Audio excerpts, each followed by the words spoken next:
Welcome to The Beacon, a part of the NoFluff collection. What is the cost of free media?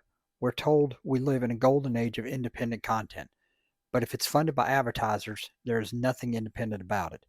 The influence is baked in the moment money changes hands. I have my own favorite YouTube creators. One in particular recently began interrupting his own material with that, "It reminds me of blah blah blah" line, and then sliding straight into an ad read. The second he does it, the episode priority flips. The ad becomes the real message, and the topic that actually brought you there becomes background noise. You can feel the shift the moment it happens. Whatever point the creator was building gets abandoned, so the sponsor gets their slot. That's the trade. That's the leash. These problems didn't begin with the internet. For decades, newspapers and magazines skewed articles to please advertisers. Television, especially news programs, were doing the same.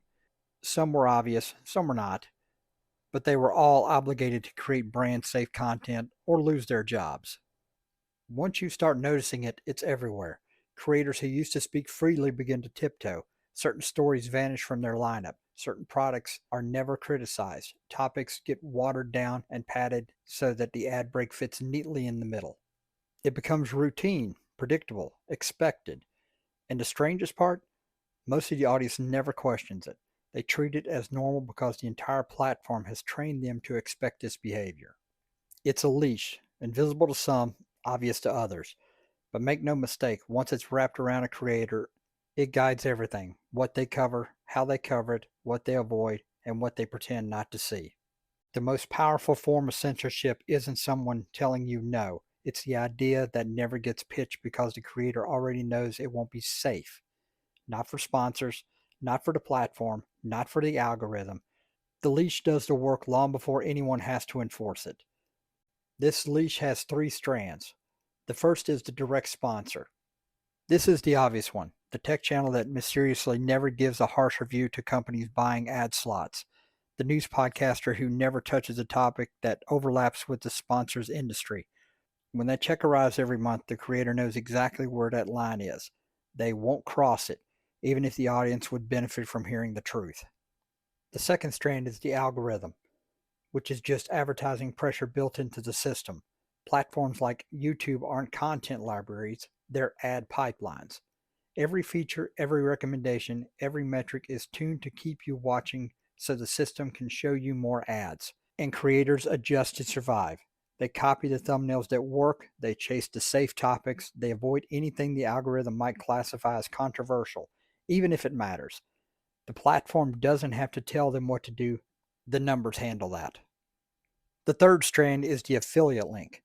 These are links in articles or YouTube descriptions that pay whenever you click on them. This one is subtle because it masquerades as harmless, but once someone's income is tied to you clicking on that link, their entire review changes.